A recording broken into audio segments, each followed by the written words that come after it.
புதிய தலைமுறை சென்னை அலுவலகம் மீது வெடிகுண்டு வீசி தாக்குதல் நடத்தப்பட்டது. இருசக்கர வாகனத்தில் வந்த 4 நபர்கள் டிஃபன் பாக்ஸ் குண்டுகளை வைத்து இந்த தாக்குதலை நிகழ்த்தினர். இதையடுத்து அலுவலகத்திற்கு வந்த காவல்துறையினர் வெடிகுண்டு வீசப்பட்ட டிஃபன் பாக்ஸை கைப்பற்றி ஆய்வு நடத்தினர். அதிகாலை 3 மணியளவில் நடத்தப்பட்ட இந்த தாக்குதல் கண்காணிப்பு கேமராவில் பதிவாகி இருக்கிறது. கடந்த ஞாயிற்றுக்கிழமையன்று புதிய தலைமுறை தொலைக்காட்சி ஊழியர்கள் மீது சமூக விரோதிகள் சிலர் தாக்குதல் நடத்திய நிலையில் இன்று வெடிகுண்டு வீச்சு சம்பவம் நிகழ்த்தப்பட்டது. இன்று அதிகாலையிலே சில சமூக விரோதிகளாலே நடத்தப்பட்ட இந்த சம்பவம் உண்மையை உரைக்கும் புதிய தலைமுறை குழுமத்திற்கு தொடர்ந்து வரும் தாக்குதலாக இருக்கிறது.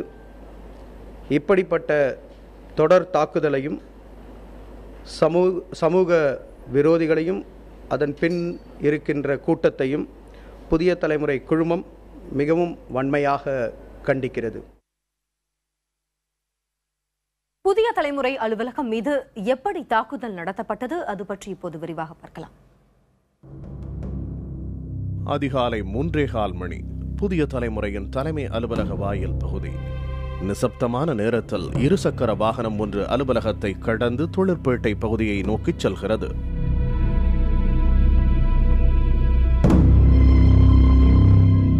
அதனை பின்தொடர்ந்து மற்றொரு இருசக்கர வாகனமும் அலுவலகத்தை கடந்து செல்கிறது.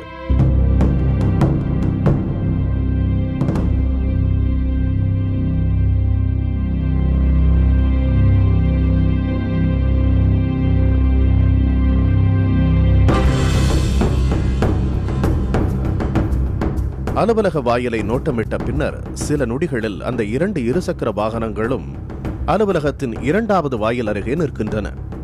2 வாகனங்களிலும் தலா 2 பேர் இருந்தனர்.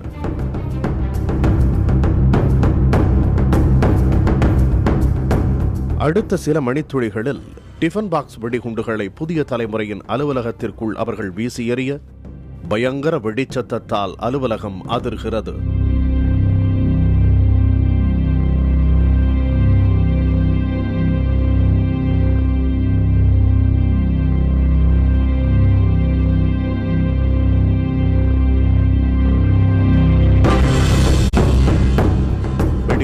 வீசியவர்கள் எந்த பதற்றமும் காட்டாமல் நிதானமாக அங்கிருந்து புறப்பட்டு சென்றனர். தங்களது அடையாளத்தையும் மறைக்கவில்லை. இந்த செயலின் மூலம் அவர்கள் எதனை உணர்த்த முயற்சிக்கின்றனர்?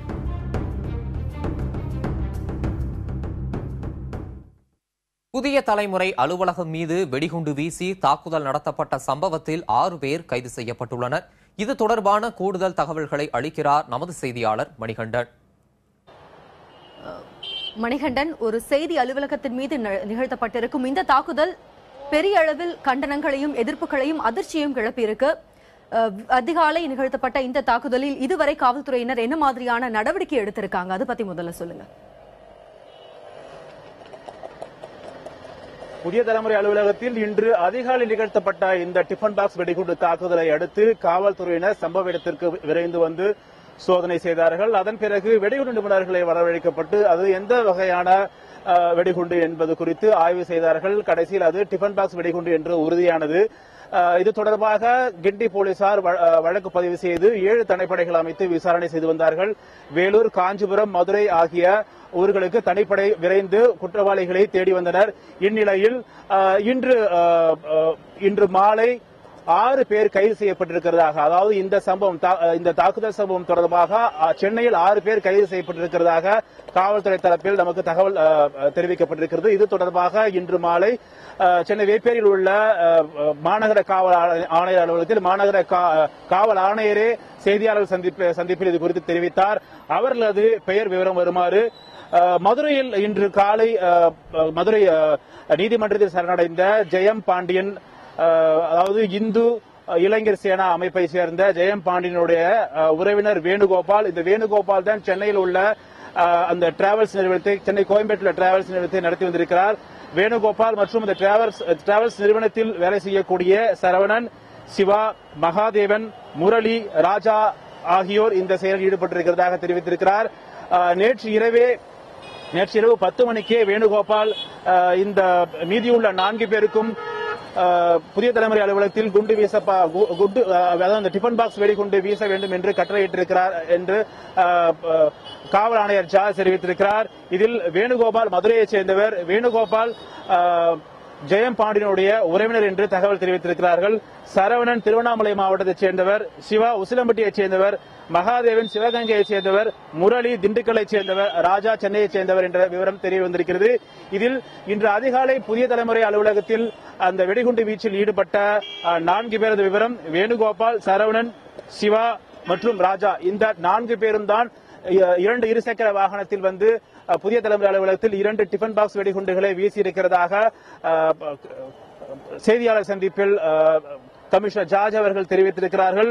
மேலும் இது எந்த வகையான வெடிகுண்டு என்று இந்த புதிய ரகமாக ஒரு டிஃபன் பாக்ஸில் குண்டு வைத்து வெடிக்க செய்திருப்பது குறித்து நாம் மாநகர காவல் ஆணையர் ஜார்ஜிடம் கேட்டபொழுது இந்த குண்டு வெடிக்கவே இல்லை என்று அவர் தெரிவித்திருக்கிறார். கோயம்பேடு அலுவலகத்திலிருந்து கைப்பற்றப்பட்டதாக 2 புதிய டிஃபன் பாக்ஸுகள் நம்மிடம் காமிக்கப்பட்டது. அது மாத்திரமல்லாமல் ஏற்கனவே வெடிக்கப்பட்ட அந்த பழைய டிஃபன் பாக்ஸும் காமிக்கப்பட்டது. ஒரு புதிய பட்டாசு பாக்ஸும் நம்மிடம் காமிக்கப்பட்டது. ஆகையால் இது வந்து ஒரு பெரிய வெடிகுண்டு இல்லை. இந்த டிஃபன் பாக்ஸுக்குள் இந்த பட்டாசை வைத்து திரியில் அவர்கள் பத்த வைத்து வெடிக்க வைத்திருக்கிறார்கள் என்று முதலில் சொல்லிய மாநகர ஆணையர் ஜார்ஜ் அவர்கள் இது வெடிக்கவே இல்லை என்று நாம் கேட்ட கேள்விக்கு மீண்டும் அவர் மறுத்திருக்கிறார். நம்மிடம் சிசிடிவி ஃபுட்டேஜ் இருக்கிறது என்று நாம் கூறிய பொழுது அதற்கு அவர் பதில் தர மறுத்துவிட்டார். அதுபோலவே இந்த செய்தியாளர் சந்திப்பில் கடந்த ஞாயிற்றுக்கிழமை அன்று நிகழ்த்தப்பட்ட இந்த செயலை அடுத்து ஏன் காவல்துறை புதிய தலைமுறை அலுவலகத்துக்கு பாதுகாப்பு அளிக்கவில்லை என்று ஒரு செய்தியாளர் கேட்டதற்கு அதுக்கும் மாநகர காவல் ஆணையர் ஜார்ஜ் பதிலளிக்க மறுத்துவிட்டார் என்றே சொல்ல வேண்டும். மேலும் செய்தியாளர் சந்திப்பில் மாநகர காவலர் ஜார்ஜ் தெரிவித்த பொழுது கடந்த ஞாயிற்றுக்கிழமை அன்று புதிய தலைமுறை ஒளிப்பதிவாளர் மற்றும் ஊழியர்களை தாக்கிய கும்பலுக்கும் தற்பொழுது கைது செய்யப்பட்ட கும்பலுக்கும் எந்தவித தொடர்பும் இல்லை என்று தெரிவித்திருக்கிறார். ஆனால் அவர்களது நோக்கம் ஒரே நோக்கமாக இருந்திருக்கிறது.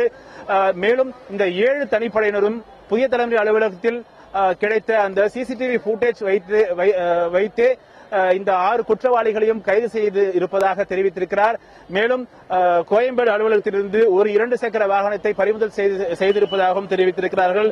இந்த 4 பேருமே இந்த வேணுகோபாலை தவிர மீதி இருக்கிற 5 பேருமே கோயம்பேடு டிராவல்ஸில் வேலை செய்ததாகவும் இந்து இளைஞர் சேனாவில் இவர்கள் அங்கம் வகித்ததாகவும் தெரிவித்திருக்கிறார்கள். மேலும் இந்த டிராவல்ஸ் இவர்களுக்கு தினக்கூலியாக 300 ரூபாய் அளிக்கப்பட்டதாகவும் தெரிவித்திருக்கிறார்கள். சரண்யா. மணிகண்டன், இந்த வெடிகுண்டு வீச்சு சம்பவம் தொடர்பாக கைது செய்யப்பட்டவர்களிடம் நடத்தப்பட்ட விசாரணையில் என்னென்ன விவரங்கள் தெரிய வந்திருக்கு?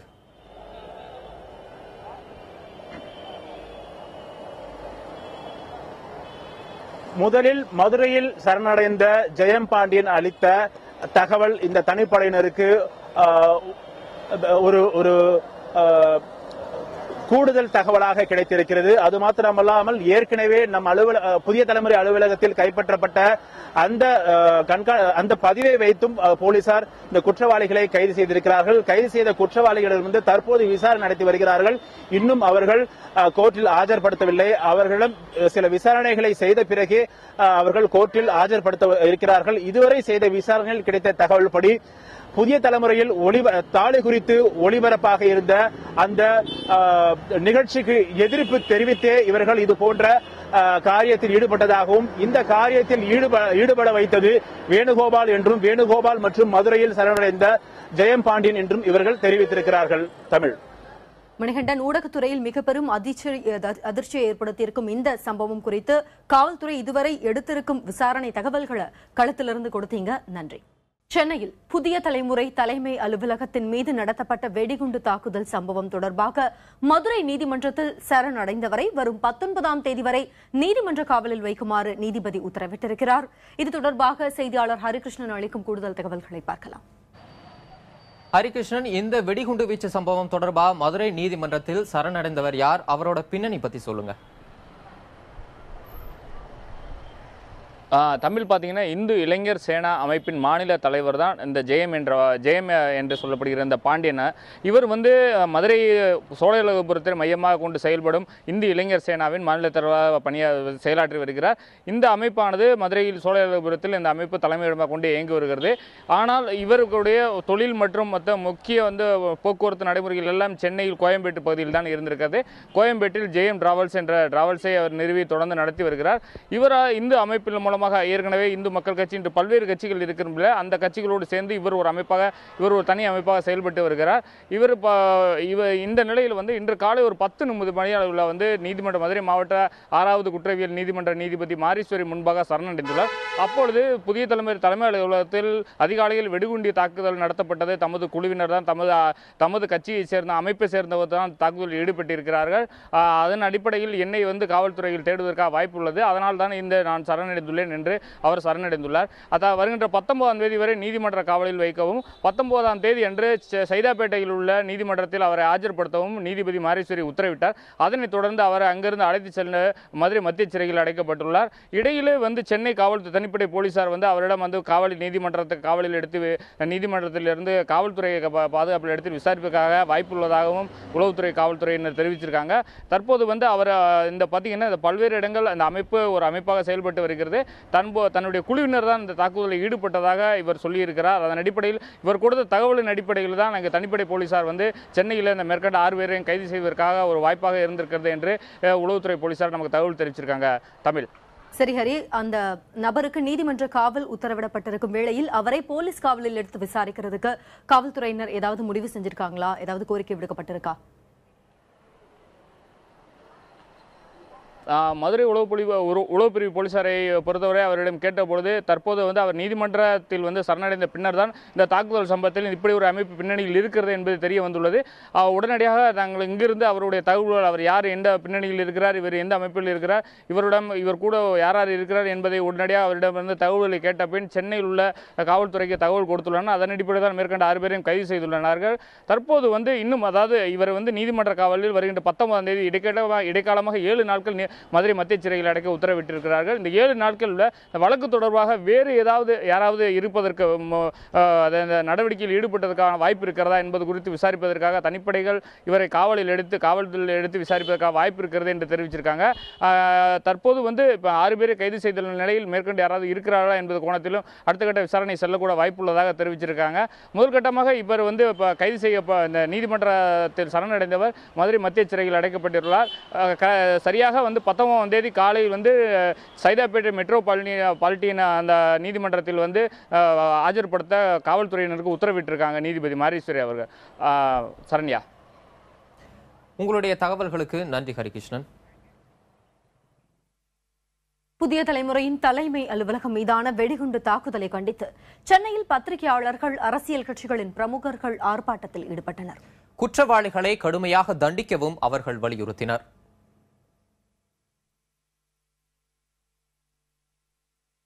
புதிய தலைமுறை தொலைக்காட்சி அலுவலகம் மீதான வெடிகுண்டு தாக்குதலுக்கு அனைத்து தரப்பினரும் கண்டனம் தெரிவித்து வருகின்றனர்.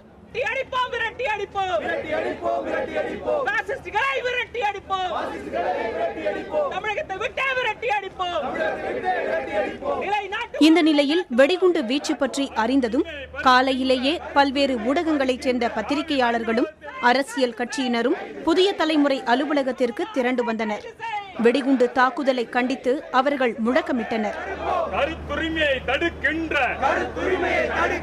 காவி பயங்கரவாதத்தை வேறறுப்போம்,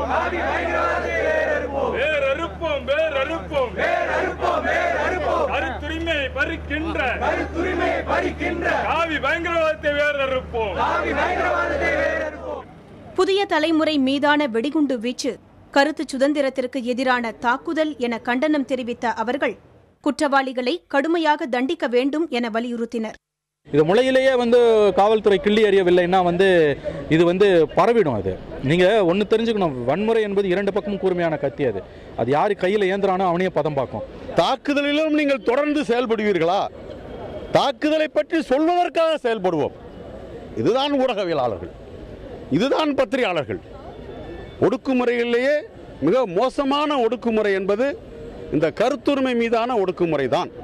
இது மிக மோசமான காட்டுமிராண்டித்தனமான செயலாகும். இதன் மூலம் ஊடக சுதந்திரத்தை எந்த காலம் கொண்டும் கருத்துரிமையை நசுக்க முடியாது என்பதை நாங்கள் இங்கே கூறிக்கொள்ள விரும்புகிறோம். பொதுமக்களுக்காக உழைத்துக் கொண்டிருக்கிற இந்த ஊடகவியலாளர்கள் தாக்குதல் என்பது மிகப்பெரிய ஒரு ஜனநாயகத்துக்கு விடக்கூடிய ஒரு சவாலாக இன்று அமைந்துள்ளது. வெடிகுண்டு வீசும் அளவுக்கு தமிழகத்தில் உளவுத்துறை என்ன செய்து கொண்டிருக்கிறது. முன்பு மாதிரி இல்லாமல் இப்பொழுது நிறைய விவாத களங்களும் ஏற்படுத்தப்பட்டிருக்கிறது. உங்களுடைய எதிர்கருத்துக்களை எல்லோருக்கும் வைப்பதற்கான எல்லா உரிமைகளும் வழங்கப்படுகின்ற நேரத்தில் ஊடகங்களை குறிவைத்து, பத்திரிகையாளர்களை குறிவைத்து தனிமனித தாக்குதல்களையும் பத்திரிகை நிறுவனங்கள் மீதான தாக்குதல்களையும் தொடர்ந்து செய்கின்ற எந்த அமைப்பாக இருந்தாலும் அதை வன்மையாக கண்டிக்க வேண்டும். இதேபோல் சென்னை பத்திரிகையாளர் மன்றத்தில் கூடி ஆர்ப்பாட்டம் நடத்திய பத்திரிகையாளர்கள் பேரணியாக சென்று எதிர்ப்பை வெளிப்படுத்தினர். ஊடக சுதந்திரத்துக்கு மட்டும் ஏற்பட்ட அவமானம் அல்ல, தமிழகத்தின் சட்டம் ஒழுங்குக்கு விடப்பட்ட சவாலாகவும் காவல்துறைக்கு இது மிகப்பெரிய ஒரு அவமானத்தையும் மிகப்பெரிய கேலியையுமே ஏற்படுத்தியிருப்பதாக நாங்கள் கருதுகிறோம். கருத்து சுதந்திரத்தை பாதுகாக்க தமிழக அரசு நடவடிக்கை எடுக்க வேண்டும் என்றும் பல்வேறு ஊடகங்களைச் சேர்ந்தவர்கள் மற்றும் அரசியல் கட்சியினர் கோரிக்கை விடுத்துள்ளனர்.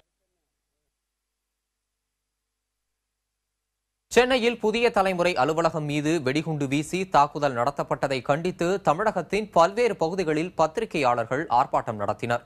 நாமக்கல்லில் மணிகுண்டு அருகே மாவட்ட பத்திரிகையாளர் சங்கத்தின் சார்பில் நடைபெற்ற ஆர்ப்பாட்டத்தில் நாமக்கல், ராசிபுரம், திருச்செங்கோடு மற்றும் பரமத்திவேலூர் பகுதிகளைச் சேர்ந்த பத்திரிகையாளர்கள், தொலைக்காட்சி செய்தியாளர்கள், புகைப்பட கலைஞர்கள் உட்பட பலர் கலந்து கொண்டனர். இதேபோல் சேலம் மாவட்ட ஆட்சியர் அலுவலகம் முன் நடைபெற்ற ஆர்ப்பாட்டத்தில் பத்திரிகையாளர்களின் கருத்து சுதந்திரம் அச்சுறுத்தப்படுவதை தடுக்க வேண்டும் என பத்திரிகையாளர்கள் முழக்கமிட்டனர். தேனியில் விடுதலை சிறுத்தைகள் கட்சியின் சார்பில் நடத்தப்பட்ட ஆர்ப்பாட்டத்தில் கலந்து கொண்டவர்கள் தாக்குதலில் ஈடுபட்டவர்கள் மீது கடுமையான நடவடிக்கை எடுக்க வேண்டும் என வலியுறுத்தினர். இதேபோன்று புதிய தலைமுறை மீதான தாக்குதலை கண்டித்து திருச்சியில் மத்திய பேருந்து நிலையம் அருகே அனைத்து ஊடக செய்தியாளர்கள் மற்றும் பத்திரிகையாளர்கள் ஆர்ப்பாட்டம் நடத்தினர். புதிய தலைமுறை அலுவலகம் மீதான குண்டுவீச்சு கருத்து சுதந்திரத்திற்கு எதிரான தாக்குதல் என்று அரசியல் கட்சி தலைவர்கள் கூறியுள்ளனர். தாக்குதல் நடத்தியவர்கள் மீது நடவடிக்கை எடுக்க வேண்டும் என்றும் அவர்கள் வலியுறுத்தியிருக்கின்றனர். அதிகாலை கோழைத்தனமாக வன்முறையாக ஒரு ஊடகத்தின் அலுவலகத்தை தாக்குவது என்பது வன்மையாக கண்டிக்கத்தக்கது. பாரதிய ஜனதா கட்சி வன்முறை எந்த ரூபத்தில் வந்தாலும் அதை எதிர்க்கும். இது ஒரு தொலைக்காட்சி ஊடகத்தின் மீது தொடுக்கப்பட்ட தாக்குதலாக மட்டுமல்ல, ஒட்டுமொத்த கருத்து சுதந்திரம், ஜனநாயக உரிமை தொடுக்கப்பட்ட தாக்குதலாக கருதி அனைத்து ஜனநாயக சக்திகளும் இந்த வன்முறைக்கு எதிராக குரல் எழுப்ப வேண்டும் என்று மார்க்சிஸ்ட் கம்யூனிஸ்ட் கட்சி சார்பாக நான் வேண்டுகோள் விடுக்கிறேன். தம்முடைய கருத்துக்கு மதிப்பளிக்காத ஒரு நிறுவனமாக புதிய தலைமுறையை நாம் பார்க்க முடியாது. யாரும் கருத்து சொல்லலாம் என்கிற அளவுக்கான ஒரு ஜனநாயகத்தை அது பின்பற்றி வருகிறது. எனவே மாற்று கருத்தை சொல்ல விரும்பினால் அவர்களுக்கும் அங்கே இடம் உண்டு. அப்படித்தான் அதை அவர்கள் பயன்படுத்தி இருக்க வேண்டும். ஒரு ஜனநாயக நாட்டில் கருத்து சுதந்திரத்திற்கு எதிராக இப்படி ஒரு சர்வாதிகார போக்கை மேற்கொள்வதை அனுமதிக்க முடியாது. அரசு உரிய நடவடிக்கை எடுத்து தடுத்து நிறுத்தவில்லை என்று சொன்னால் எதிர்விளைவு ஏற்படும் என்பதையும் கவனத்தில் கொள்ள வேண்டும். பத்திரிகை சுதந்திரம் காப்பாற்றப்பட வேண்டும், ஊடகங்களுடைய சுதந்திரம் காப்பாற்றப்பட வேண்டும் என்று சொல்வதோடு வன்முறையையும் கண்டிப்பாக நாம் அனுமதிக்கக்கூடாது. உரிய முறையில் இதற்கு அரசாங்கம், குறிப்பாக தமிழக அரசு நடவடிக்கை எடுக்க வேண்டும். தொடர்ந்து உலக தமிழர்களின் உரிமைக்காகவும், தமிழ் சமூகத்தின் வாழ்வில் உரிமைக்காகவும், இயற்கைக்காகவும், இங்கே இருக்கிற பல்வேறு சமூக மாற்றத்திற்குமான ஒரு பத்திரிகையாக, ஒரு ஊடகமாக விளங்கி வருகின்ற புதிய தலைமுறையின் மீதான இந்த வெடிகுண்டு தாக்குதல் காட்டுமிராண்டித்தனமான நடவடிக்கை. இன்றைய தினம் அந்த தொலைக்காட்சி நிறுவனத்தை தாக்குவதற்கும் நடவடிக்கை எடுத்திருக்கின்றார்கள் என்று கேட்கின்ற நேரத்தில் அந்த பத்திரிகை சுதந்திரம் பறிக்கப்படுமோ என்று சொல்லக்கூடிய ஒரு அச்ச உணர்வும் ஏற்படுகின்றது. இந்த கருத்தைகளை நசுக்க முயல்வது என்பது ஒட்டுமொத்த நம்முடைய ஜனநாயக அடிப்படை மாண்புகளுக்கு முரணானது. ஆகவே இப்படிப்பட்ட இந்த வன்முறையை தமிழ்நாட்டு மக்களும் ஒருபோதும் அனுமதிக்க மாட்டார்கள், தமிழ்நாடு அரசும் ஒருபோதும் அனுமதிக்காது. புதிய தலைமுறை அலுவலகம் மீதான தாக்குதலுக்கு அரசியல் தலைவர்கள், பத்திரிகையாளர்கள் சங்கம் என பல்வேறு தரப்பினர் தங்களது கண்டனங்களை பதிவு செய்துள்ளனர். புதிய தலைமுறை அலுவலகம் மீதான தாக்குதல் மிகவும் கண்டிக்கத்தக்கது என திமுக பொருளாளர் மு.க. ஸ்டாலின் கூறியுள்ளார். தமிழகத்தில் சட்டம் ஒழுங்கு முறையாக பராமரிக்கப்படாமல் இருப்பது மோசமான விளைவுகளை ஏற்படுத்தும் என்றும் ஸ்டாலின் எச்சரித்துள்ளார். இதுபோன்ற சம்பவங்கள் ஜனநாயகத்தில் பத்திரிகை சுதந்திரத்திற்கு விடுக்கப்படும் அச்சுறுத்தல் என்று தமிழ் மாநில காங்கிரஸ் தலைவர் ஜி.கே. வாசன் கூறியிருக்கிறார். இதுபோன்ற நிகழ்வுகள் தொடராத வகையில் மாநில அரசு முன்னெச்சரிக்கை நடவடிக்கைகளை எடுக்க வேண்டும் என்றும் அவர் வலியுறுத்தியுள்ளார். இந்த தாக்குதல் கருத்து சுதந்திரத்திற்கும் ஜனநாயகத்திற்கும் விடுக்கப்பட்ட சவால் என்று இந்திய ஜனநாயக கட்சி நிறுவன தலைவர் பாரிவேந்தர் கூறியுள்ளார். ஒரு கருத்தில் உடன்பாடு இல்லாவிட்டால் அதற்கு மாற்று கருத்து சொல்வதுதான் ஜனநாயக நெறி என்று குறிப்பிட்டுள்ள நாம் தமிழர் கட்சியின் ஒருங்கிணைப்பாளர் சீமான் மிரட்டும் வகையில் நடத்தப்படும் தாக்குதல் கண்டிக்கத்தக்கது என்று தெரிவித்துள்ளார். திராவிட கழக தலைவர் கி. வீரமணி வெளியிட்டுள்ள அறிக்கையில் இது ஒரு தொலைக்காட்சி மீது நடத்தப்பட்ட தாக்குதல் அல்ல என்றும் ஒட்டுமொத்த கருத்து சுதந்திரத்தின் மீது தொடுக்கப்பட்ட போர் என்றும் குறிப்பிட்டுள்ளார். கருத்து எழுத்து பேச்சு சுதந்திரத்தை அடக்க வன்முறையை தூண்டுவதை ஒருபோதும் ஏற்றுக்கொள்ள முடியாது என்று சட்ட பஞ்சாயத்து இயக்க தலைவர் சிவ இளங்கோ கூறியுள்ளார். இந்திய தவ்ஹீத் ஜமாஅத் மாநில தலைவர் முகமது ஷப்லி வெளியிட்டுள்ள அறிக்கையில் தாக்குதல் நடத்திய சமூக விரோதிகள் மீது கடுமையான நடவடிக்கை எடுக்கப்பட வேண்டும் என்று கேட்டுக் கொண்டுள்ளார். எஸ்டிபிஐ கட்சியின் மாநில தலைவர் தெகலான் பாகவி வெளியிட்டுள்ள அறிக்கையில் புதிய தலைமுறை மீதான தாக்குதல் காட்டு மிராண்டித்தனமானது என சாடியுள்ளார். புதிய தலைமுறை அலுவலகம் மீது நிகழ்த்தப்பட்ட வெடிகுண்டு தாக்குதல் சம்பவம் நாடாளுமன்றத்திலும் எதிரொலித்தது. மாநிலங்களவை இன்று காலை கூடியவுடன் இந்திய கம்யூனிஸ்ட் கட்சி உறுப்பினர் டி. ராஜா புதிய தலைமுறை தொலைக்காட்சி மீது நிகழ்த்தப்பட்ட தாக்குதல் குறித்து பேச முற்பட்டார். அப்போது குறுக்கிட்ட அவை துணைத் தலைவர் குரியன் இது குறித்து பேசுவதற்கு திமுக எம்பி கனிமொழி நோட்டீஸ் வழங்கியுள்ளதால் அவரை பேச அனுமதிப்பதாக கூறினார். இதனையடுத்து பேசிய கனிமொழி புதிய தலைமுறை தொலைக்காட்சி அலுவலகம் மீது நடந்த தாக்குதல்கள் குறித்து எடுத்துரைத்தார். இதற்கு அதிமுக எம்பிக்கள் ஆட்சேபம் தெரிவித்து கூச்சலிட்டனர். அப்போது தாம் தமிழக அரசுக்கு எதிராக ஏதும் பேசவில்லை என கூறிய கனிமொழி கருத்து சுதந்திரத்திற்கு எதிரான செயல்கள் தமிழகத்தில் அரங்கேறி வருவதாகவும் இது மிகப்பெரிய சமூக பிரச்சனை எனவும் குறிப்பிட்டார். I think Home Minister is here. Whether Home Minister would like to say? Okay. This morning, early in the morning at 3 a.m., some 4 people in a bike have gone to the media house and hauled tiffin boxes with bombs in it. This is against. Sir, this is not against the Tamil Nadu government. This is about freedom of expression. It is not against any government. A television medium cannot have. The Home Minister is here. A television medium cannot have a discussion. What is this? கருத்து சுதந்திரத்துக்கு எதிரான சக்திகளை தமிழக அரசு ஒடுக்க வேண்டும் என இந்திய கம்யூனிஸ்ட் கட்சியின் தேசிய செயலாளர் டி. ராஜா வலியுறுத்தியுள்ளார். தமிழ்நாட்டில் சில மத அடிப்படைவாத சக்திகள், பிற்போக்கு சக்திகள் மாற்று கருத்துக்களுக்கு இன்றைக்கு நம்முடைய ஜனநாயகத்தில் இருக்கிற வாய்ப்புகள், உரிமைகள் இவற்றையெல்லாம் மறுத்து மாற்று கருத்துக்களே வருவது கூடாது என்ற நிலையில் புதிய கருத்துக்கள், புதுமையான கருத்துக்கள் வந்துவிடக்கூடாது என்ற நிலையில் கருத்து சுதந்திரத்திற்கு எதிராக தாக்குதலை நடத்தி வருகிறார்கள். இது மிகவும் வேதனை அளிக்கிறது. புதிய தலைமுறை அலுவலகம் மீதான வெடிகுண்டு வீச்சு தாக்குதலுக்கு மத்திய செய்தி மற்றும் ஒளிபரப்புத்துறை இணையமைச்சர் ராஜ்யவர்தன் சிங் ரத்தோர் கடும் கண்டனம் தெரிவித்துள்ளார். இதுபோன்ற சம்பவங்களை ஒருபோதும் அனுமதிக்க முடியாது எனவும் அவர் சுட்டிக்காட்டினார். The Home Ministry has already asked the police to find out. Perhaps one of them has already surrendered himself to the police. This is not acceptable at all in our country. The programs of a television are governed by a programming code. The viewers are free to write to us or to write to the organizations of the news, National Broadcasting Standard Association, or the Broadcasting Content Complaint Council, if there is anything that they feel is incorrect. But nobody is allowed to take law into their own hands. புதிய தலைமுறை அலுவலகம் மீதான குண்டுவீச்சு தாக்குதல் சம்பவம் குறித்து தமிழக அரசிடம் மத்திய அரசின் உள்துறை அமைச்சகம் அறிக்கை கேட்டிருக்கிறது. இது பற்றிய விவரங்களை டெல்லியில் இருக்கும் நமது செய்தியாளர் மனோஜ் பிரபாகரிடம் கேட்கலாம். மனோஜ், புதிய தலைமுறை மீதான இந்த தாக்குதல் சம்பவத்தை மத்திய அரசு எப்படி பார்க்குது? மத்திய அரசு எடுத்துள்ள நடவடிக்கைகள் என்ன மனோஜ்? தமிழரசன், அதாவது இன்றைக்கு காலை நம்மளுடைய அலுவலகத்தில் தாக்குதல் நடத்தப்பட்டதை அடுத்து அந்த விவகாரம் சம்பந்தமாக நாடாளுமன்றத்தில் திமுகவினுடைய மாநிலங்களவை உறுப்பினர் கனிமொழி கேள்வி எழுப்பினார். இதற்கு அடுத்தே மத்திய அரசுக்கு இது போன்ற ஒரு சம்பவம் நடைபெற்றது குறித்து தெரிய வந்திருக்கிறது. அப்பொழுது கூட மத்திய உள்துறை அமைச்சர் அவர்கள் நாடாளுமன்ற வளாகத்தினுள்ளே அமர்ந்திருந்தார்.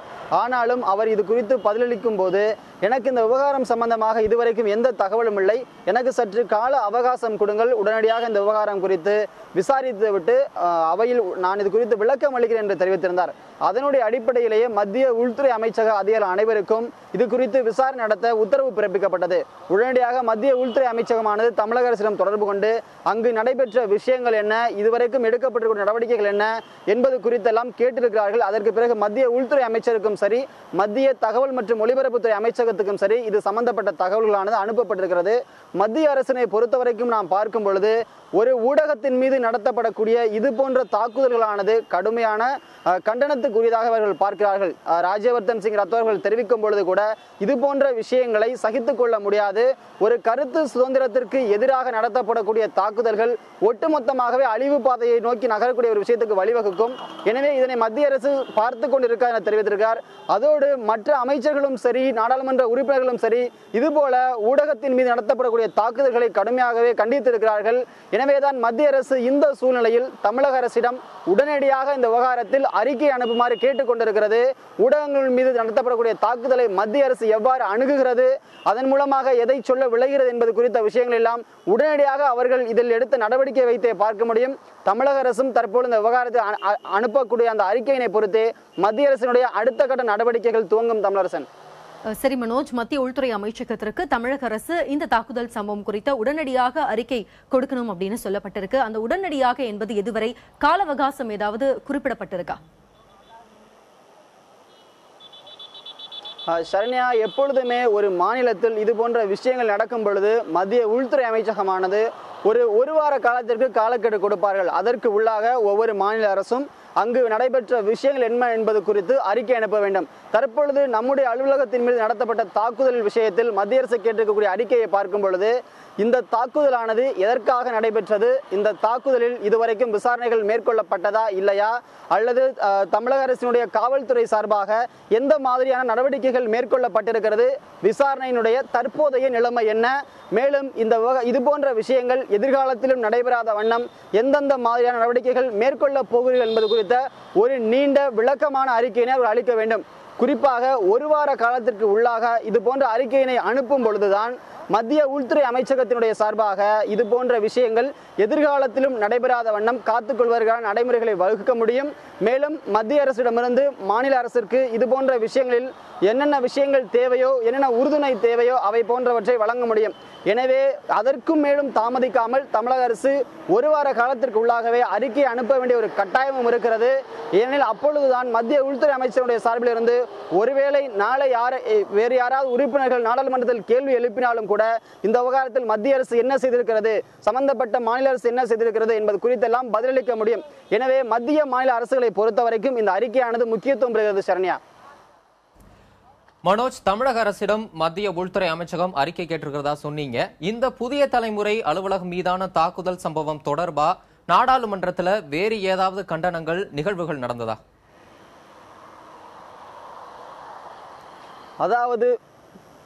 அதாவது புதிய தலைமுறை அலுவலகம் சம்பந்தமாக தாக்குதல் நடத்தப்பட்ட உடனேயே இந்திய கம்யூனிஸ்ட் கட்சியினுடைய செயலாளர் டி ராஜா அவர்கள் தன்னுடைய கேள்வி எழுப்ப முற்பட்டார். ஆனால் கனிமொழி அவர்கள் அவைக்கு வருவதற்கு முன்பாகவே ஒரு நோட்டீஸை கொடுத்திருந்தார். எனவே அவருக்கு வாய்ப்பு வழங்கப்பட்டது. அப்பொழுது கூட அதிமுக உறுப்பினர் சார்பில் இருந்து இது திமுக மற்றும் அதிமுக இடையான பிரச்சனையாக பார்க்கப்படுகிறது என கேள்வி எழுப்பப்பட்டது. ஆனால் அந்த சமயத்தில் கேரளாவை சேர்ந்த ஒரு நாடாளுமன்ற உறுப்பினர்கள் இதை ஏன் நீங்கள் ஒரு கட்சி சார்ந்த பிரச்சனையாக பார்க்கிறீர்கள், தமிழகத்தில் அதிமுக ஆளும் கட்சியாக இருந்தாலும் கூட ஒரு ஊடகத்தின் மீது தாக்குதல் நடத்தப்பட்டிருக்கிறது, எனவே இதனை அந்த ஊடகம் சம்பந்தப்பட்டவர்களும் பேசி அல்லது இந்த விஷயத்திற்கு காரணம் என்ன என்பது குறித்தெல்லாம் நீங்கள் விளக்குங்கள் அல்லது அதற்கு ஏற்ற நடவடிக்கைகள் எடுங்கள் என ஒரு கேரளாவை சேர்ந்த உறுப்பினர் இந்த விவகாரத்தில் தலையிட்டு பேசினார் என்பது குறிப்பிடத்தக்கது. இதற்கு அடுத்துதான் மாநிலங்களவையினுடைய தலைவராக இருந்த குரியன் அவர்களும் கூட உள்துறை அமைச்சர் இங்கு இருக்கிறார், அவர் தன்னுடைய பதிலை அளிக்கலாம் என்று தெரிவித்தனுடைய அடிப்படையிலேயே அவர் இது குறித்தெல்லாம் நான் பிறகு பேசிவிட்டு தெரிவிக்கிறேன் என்று சொன்னார். தமிழரசன். மனோஜ், தமிழக ஊடகத்துறையில் ஒரு அதிர்ச்சியை ஏற்படுத்தியிருக்கும் இந்த விவகாரம் இன்று மாநிலங்களவையிலும் எதிரொலித்ததா சொல்லியிருந்தீங்க. அது மட்டுமல்லாமல் இந்த விஷயத்தை தேசிய அளவிலான ஊடக அமைப்புகள் எப்படி பார்க்குது? இது குறித்து ஏதாவது கருத்துக்கள் வெளியிட்டு இருக்குதா? கண்டிப்பாக சரண்யா, இன்றைய தினம் நம்முடைய அலுவலகத்தின் மீது தாக்குதல் நடத்தப்பட்டதை அடுத்து நாம் பலரிடமும் இந்த விவகாரம் குறித்து பேசுவதற்காக சென்ற பொழுது நாடாளுமன்ற வளாகத்திற்கு செல்ல நேரிட்டது. அப்பொழுது அங்கிருந்த அனைத்து தேசிய ஊடகங்களும் சரி, ஊடகத்தினை சார்ந்தவர்களும் சரி, இது போன்ற தாக்குதல் எவ்வாறு நடைபெற்றது, எவ்வாறு அனுமதிக்க முடிந்தது என்றெல்லாம் தங்களுடைய ஆச்சரியத்தை காட்டினார்கள். அது மட்டுமல்லாது இது போன்ற தாக்குதல்கள் உண்மையிலேயே கண்டிப்பாக தவிர்க்கப்பட வேண்டியவை. ஒரு ஊடகத்தினுடைய அலுவலகத்திற்கே வந்து இவ்வாறு ஒரு வெடிகுண்டுகள் போடப்படுவதற்குரிய சம்பவங்கள் தமிழகத்தை மட்டுமல்ல ஒட்டுமொத்த இந்தியாவில் இருக்கக்கூடிய அனைத்து தொலைக்காட்சிகளையும் சரி, பத்திரிகைகளையும் சரி ஒரு முடக்கி போடுவதற்கான ஆரம்பமாக இருந்துவிடக் கூடாது என்பதற்குரிய கவலை அவர்கள் தெரிவித்தார்கள். இது மட்டுமல்லாது நேஷனல் பிராட்காஸ்ட் அசோசியேஷனுடைய சார்பாகவும் கூட இந்த விவகாரத்தில் கண்டன குரல்கள் எழும்பியிருக்கிறது. அதோடு ஆம்னஸ்டி நிறுவனமும் தன்னுடைய கடும் கண்டனத்தை பதிவு செய்திருக்கிறது. நம்முடைய ஊடகத்திற்கு ஆதரவாக அவர்கள் ட்விட்டரிலும் தற்பொழுது ஒரு பரப்புரையை மேற்கொண்டிருக்கிறார்கள். குறிப்பாக நம்முடைய ஊடகத்தின் மீது தாக்குதல் நடத்தப்படுவதற்கு முன்பாக ஒளிப்பதிவாளர் மீதும் தாக்குதல் நடத்தப்பட்டது. அந்த சம்பவத்தையும் கூட அங்கு நினைவு கூர்ந்திருக்கிறார்கள். இது மட்டுமல்லாது ட்விட்டரை பொறுத்தவரைக்கும் நீங்கள் பார்க்கும் பொழுது பலரும் இந்த விவகாரத்தில் தங்களுடைய கவலையை தெரிவித்திருக்கிறார்கள். குறிப்பாக நம்முடைய இந்த தொலைக்காட்சியானது மக்களிடம் நல்ல ஒரு வரவேற்பை பெற்றிருக்கக்கூடிய சூழ்நிலையில் இது போன்ற தாக்குதல் நடத்தப்படுவது எதற்கான காரணம் என்று அலசி ஆராயும் அளவுக்கு அவை சென்றிருக்கின்றன கூட கூறலாம். அது மட்டுமல்லாது தேசிய ஊடகங்களும் கூட இதை தொடர்ந்து ஒளிபரப்பு செய்தன. மேலும் அவற்றுடைய பத்திரிகையாளர்களும் இது சம்பந்தமாக நம்முடைய அலுவலகத்திற்கு அடிக்கடி போன் செய்து கூட விசாரித்தார்கள். அடுத்த நடவடிக்கை என்ன எடுக்கப்படுகிறது, எவ்வளவு பேர் கைது செய்யப்பட்டிருக்கிறார்கள், நடவடிக்கைகள் என்ன என்பது குறித்தெல்லாம் நம்மிடமிருந்து தகவல்கள் சேகரித்தார் என்பதும் குறிப்பிடத்தக்கது. சரண்யா, நிச்சயமாக இன்று புதிய தலைமுறையின் தலைமை அலுவலகத்தில் நிகழ்த்தப்பட்டிருக்கும் இந்த தாக்குதல் தேசிய அளவில், தேசிய ஊடகங்கள் அளவில், மாநிலங்களவை அளவில், அது மட்டுமில்லாமல் இணையதளத்திலும் இந்த விஷயம் எதிர்ப்பலைகளாக எதிரொலிச்சிருக்கிறதா சொல்லியிருக்கீங்க. உங்களோட கள தகவல்களுக்கு நன்றி மனோஜ். சென்னையில் உள்ள புதிய தலைமுறை அலுவலகம் மீது நடத்தப்பட்ட வெடிகுண்டு தாக்குதல் நாடு முழுவதும் அதிர்வலைகளை ஏற்படுத்தியுள்ளது. தாக்குதல் சம்பவம் குறித்த செய்திகளை சர்வதேச அளவிலான ஊடகங்களும் வெளியிட்டுள்ளன. இந்த வெடிகுண்டு வீச்சு கடந்த ஞாயிற்றுக்கிழமை புதிய தலைமுறை தொலைக்காட்சி ஒளிப்பதிவாளர் தாக்கப்பட்டதன் தொடர்ச்சியாகவே பார்க்கப்படுகிறது. சர்வதேச மகளிர் தினத்தையொட்டி கடந்த 8ஆம் தேதி புதிய தலைமுறை ஒளிபரப்ப இருந்த விவாத நிகழ்ச்சிக்கு எதிர்ப்பு தெரிவித்து மிரட்டல்கள் வந்தன. இந்நிலையில் 7ஆம் தேதி காலை 10க்கும் மேற்பட்ட இந்து அமைப்புகளைச் சேர்ந்தவர்கள் புதிய தலைமுறை அலுவலகத்திற்கு வந்து இப்பிரச்சினை தொடர்பாக பேச்சுவார்த்தை நடத்தினர். இது தொடர்பாக ஆலோசனை நடைபெற்று வந்த நிலையில் மறுநாள் நிகழ்ச்சி ஒளிபரப்பப்படும் என்று அறிவிக்கப்பட்ட நேரத்திற்கு முன்பாகவே புதிய தலைமுறை அலுவலகம் அருகே இந்து அமைப்புகளைச் சேர்ந்த 100க்கும் மேற்பட்டோர் திரண்டனர்.